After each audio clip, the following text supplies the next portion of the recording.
Good morning, everyone. Very early morning for me. Um, yeah, just had to get this one out of the way. Transfer window, as you know, has closed. Yeah, winter January transfer window has closed for now, and then the summer one opens up. And before I really get into it, if you don't already know, my feelings on the transfer window system is like VAR. I think they both need to be scrapped.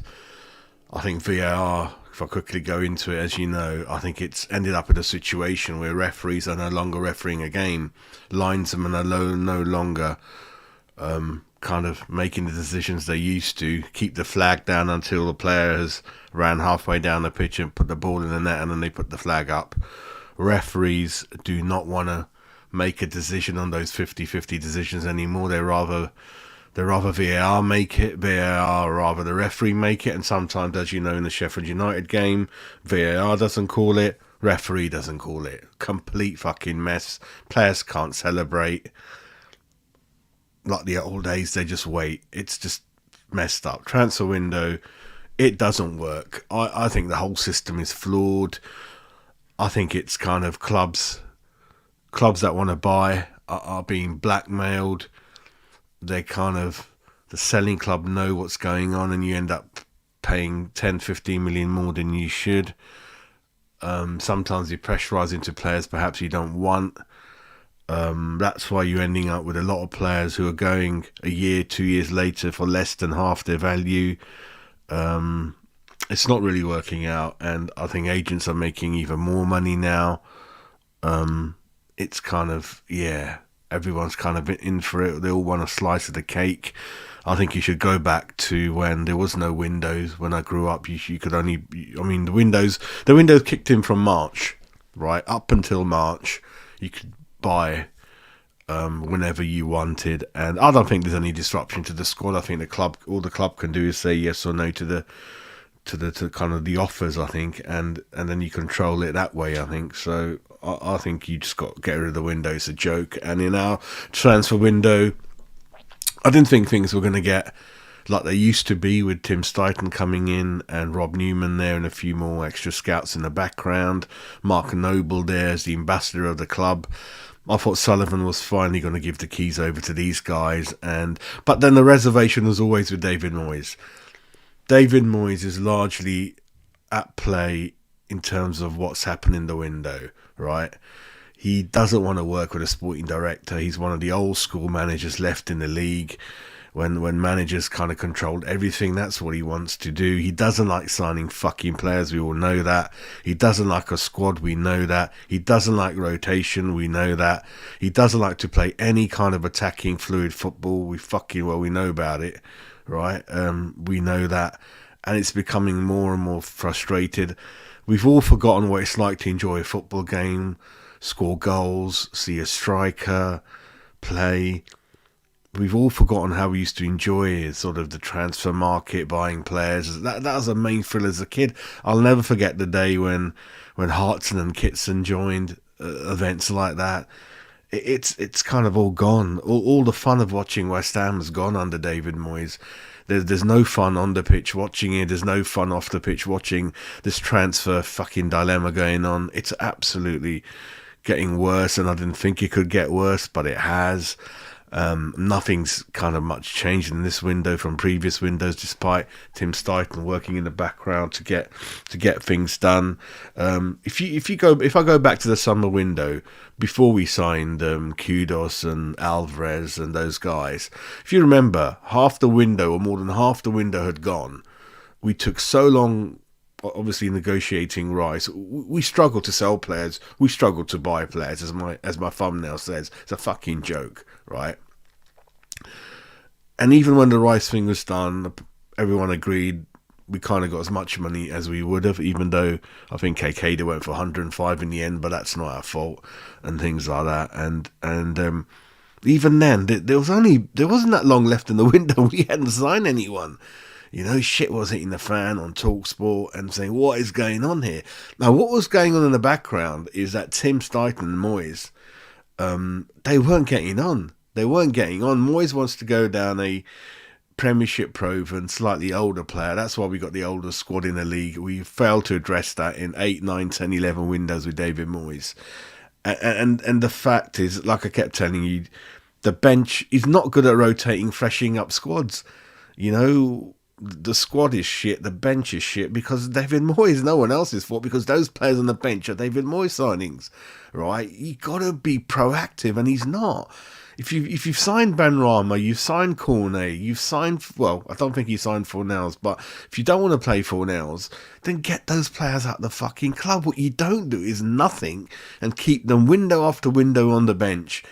There's no point in that, right? There's no point in that. And he's just, like I said, he can't sell, he can't buy. That's the whole fucking club, right? And it's a joke, right? And then obviously, I think Sullivan must have sat Stuyton and Moyes down and like two naughty children and said, come on children, you know, we got to sort this out. So somehow they got those deals through. I think it was a case of David Moyes getting Ward-Prowse and then slightly younger exciting people like Alvarez and Kudos, perhaps as Tim Stuyton's choices.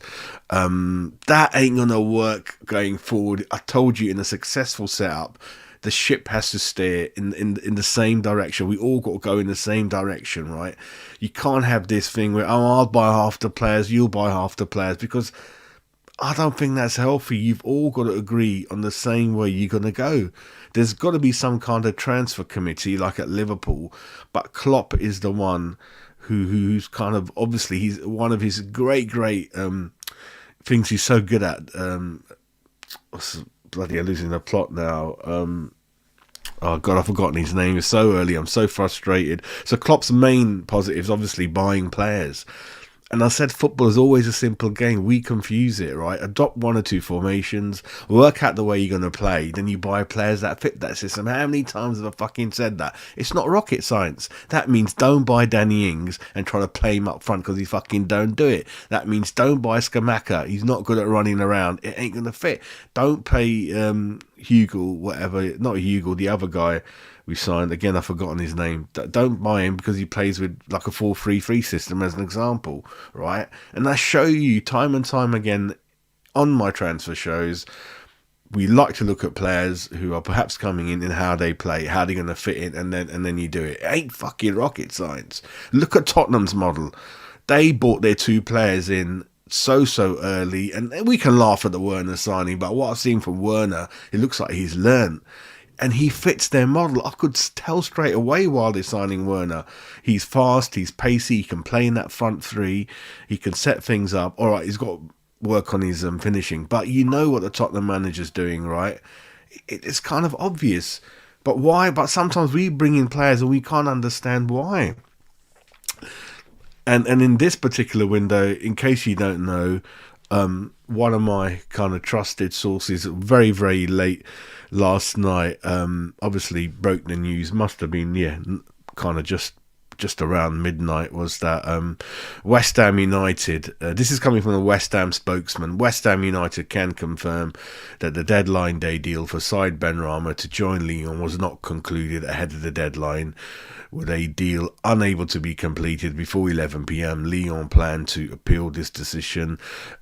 Then obviously the second news was Pablo Fornals has had his transfer registered to Real Betis, but at the moment, for the transfer to be approved, the correct evidence as of last night had not been submitted.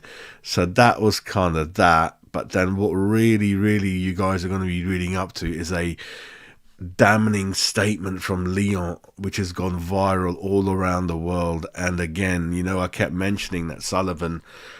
Do you remember, like, with the William Carvalho saga, where we kept on just coming in with stupid bids and embarrassing ourselves, embarrassing Sporting Lisbon, and then made the Sporting Lisbon directors put a statement out there saying West Ham are inept, they're kind of amateurish, and they're trying to send me these stupid emails in terms of offers.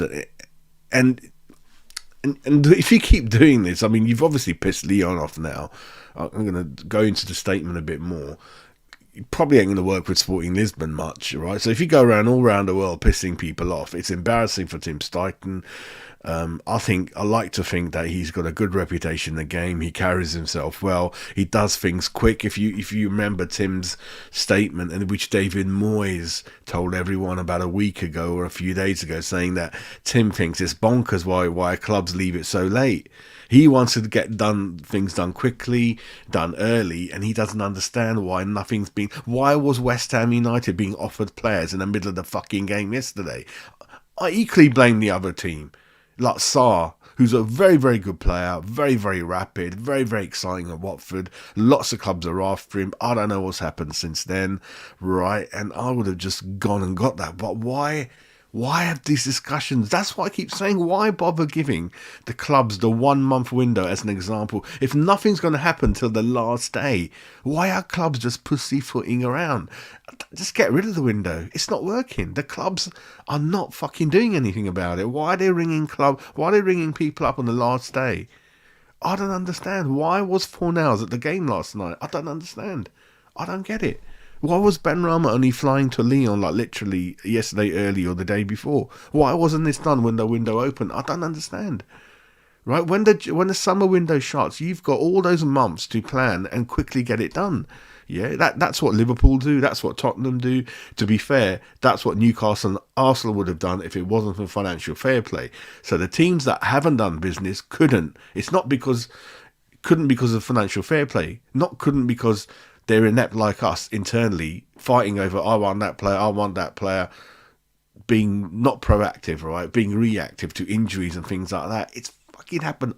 There's 10, 11, 12 windows we're talking about now, right? Before Moyes came, we obviously used to buy players, maybe too many players, and Sullivan's signings never came off. You know the famous thing about the 50, 60 strikers we've had, and no one scored more than fucking 5 goals, right?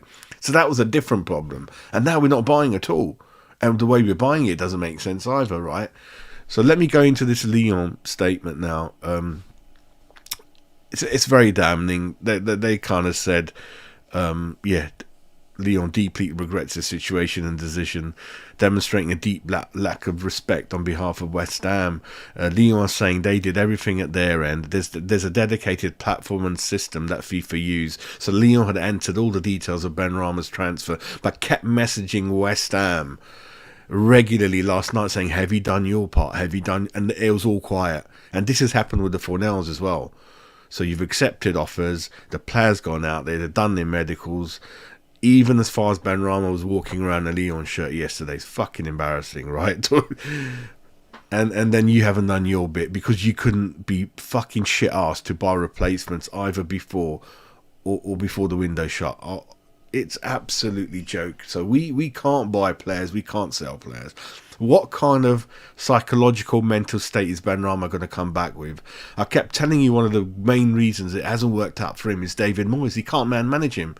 You can't manage him, right? Look at yesterday's game. The young, exciting manager, kind of Bournemouth had. He had so much energy on the touchline. His team replicated the manager's energy. We fucking replicated the energy David Moyes has got. I think we've got shit backroom team staff. I think there's no energy on the bench there. No energy on David Moyes' face. A bit like, remember Pellegrini used to just, you're 5-0, 6-0 down. There used to be no urgency from him. He'll just, most of the time he used to sit down, Pellegrini. You couldn't even see him, right? And you couldn't even make this up, right? We were obviously going to throw wobbly over no one coming in, but it's got worse. We'd not been managed to sell anyone either. And I kept saying, I'd rather just sell them. The better situation than now, for me, would have been them two gone with money in the bank and saved wages. That would have been better for me because Moyes is not, and I would have given Cornet to Forest, but the excuse we gave is we didn't want to give him to our rivals, Forest are our rivals, everyone. That's why we didn't want to entertain any offers for him from kind of Forest for Cornet. If you're not going, it doesn't matter that we need him in the squad. You're not going to use them. You're not going to use these players. Right, Benrahma doesn't want to play for you. Fornals' head has not been in it for a long time. You can do whatever. Fornals ain't going to do nothing on the pitch constructive for you. It's a complete mess. And there's 3 lads, I think their names were on the bench, youth players, that don't fucking know nothing about them. And it's kind of, Instead of bringing players in when you're doing well, young players, you put them in the fucking shit end when they don't need that hassle, right? It's a joke. Cornet came on yesterday's game with 3 minutes left, injury time. He's giving instructions to Cornet after 95 minutes. If that's not embarrassing, what the fuck is, right? What the hell? Even is it one of those Twitter fans, is it Ornstein or something like that? One of the really big journalists. Even he said it was a hard watch last night, because how the hell have West Ham not gone in to fix the striker issue, to fix the left wing issue? How have they not gone out and done it? You've got to be stupid. You've got to be stupid. It's like you've had some kind of injury or illness. The hospital's outside and you've not walked in. Or you're dying of thirst, the glass of water's in front of you, and you're just looking at it. The window was open a month ago. Why didn't we go and buy players in the first few days of the week? I don't get it. I just don't get it. It just keeps happening and happening over and over again. It's a joke. I'm not going to go into David Moyes. I'm going to do a separate show on that fucking arsehole anyway. I've had enough of him. But I'm talking about him like in terms of the footballing side and another show. But this one, I just want to tackle the window and say, I saw comments last night from West Ham fans who've been saying we've been following West Ham for 50 years. We've fucking had enough. They absolutely had enough. I mean, it was bad at the kind of the Brighton game, the Bristol City game, Bournemouth, the 3Bs, should we say. It's entertainment. Listen, you're not going to win every game, like I said, but the entertainment was not there at all. There's hardly any creativity, hardly any invention, hardly any exciting patches of play, hardly any shots on goal. You can't keep relying on Bowen and Kudos, and that's the thing with David Moyes. He thinks long-term. Bowen can kind of fix it. Antonio can fix it. Oh, mate, I ain't got a clue. And yeah, I mean, I'll go into the Moyes thing on another show. I don't want to keep banging about that at the moment, but you had a really good chance. And the thing is, we were one of the few clubs that financial fair play wasn't really affecting. We had room in the squad. There's no excuse for not doing anything. Like I said, Arsenal and Newcastle would have gone bang, bang, bang, mate. They're not like that. You saw Arsenal, how quickly they got Rice in and how aggressive Arteta was in terms of, I want my players in before we go to America for training in the summer, which is the right way to do it. Newcastle don't mess about either, right? And we've done I don't know if there's any lone players out there that ain't got a club. There's a reason they ain't got a club, put it that way. I've heard even Jesse Lingard's playing somewhere, but that's another story. But yeah, it's embarrassing for the club, the reputation. Tim Stuyton is linked with Liverpool. I'd walk there today. I'd start walking to Liverpool right now. I wouldn't want to hang around here. That's absolutely me. You can't work with David Moyes. I mean, Sullivan was bad. Moyes has taken the ultimate. Moyes has gone above that now, right? So who are the victims? It's the season ticket holders. I go once a month. I'm very, very glad I gave my free season tickets away. I'm very, very happy about that. I'm happy at home, right? You might not know from where I live, it's a 5-hour journey for me there and back. So a couple of hours there and a couple of hours back, and sometimes an hour delay getting out the car park, or if the trains are not working, just go and see that garbage. We don't deserve that. We don't deserve that out there anyway, really. So let me know in the comments what you think. But yeah, the story got worse last night, and you got huge clubs like Lyon who've gone viral with a damning statement. It hurts the club's reputation if it wasn't damaged already. I mean, we're a laughing stock with the ground, which I think is shit anyway. Laughing stock, with a lot of people about a lot of things, the way we do it. And going forward, more and more clubs will not want to do business with West Ham because we're not honourable. That's the thing. You kind of honourably shake hands when you do a deal, and then when you don't do the deal, all West Ham had to do, worst case scenario, was let Lyon know all along and Real Betis what's going on, that we have been unable to sign any replacements. Really apologise, and it's not going to be done. But what happened?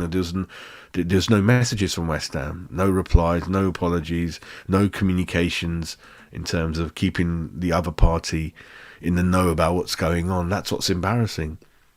They didn't know what was going on. They kept ignoring the messages, and it looks like it was deliberate because we didn't sign any replacements, but it's not the right way to do business, I'm afraid. I mean, we all have a go at Daniel Levy in the past, the way he does things, but we've kind of topped that now, and yeah, about Tottenham having a bit of a giggle. Tottenham are going to get Champions League this season. Yeah, we'll see what happens. But listen, that's a moan for me. Get out of the way before I can get on with my work. And yeah, I don't want to worry too much about West Ham for the rest of the day. They've just sucked all the energy out of me, really. But you guys have a good Friday if you can. And like I said, I'm going to do a show on Moyes separately. So yeah, give that a watch. Give me the comments. I'm a little bit behind in replying to comments, by the way. I realise that. I will catch up with that at the weekend. So apologies for that. I'm about 3-4 shows behind on replying, because I like to reply to each and every comment if I can. So yeah, have a good Friday, everyone. And yeah, we'll catch up soon again. Subscribe if you haven't. And just keep watching, supporting. Take care. Bye.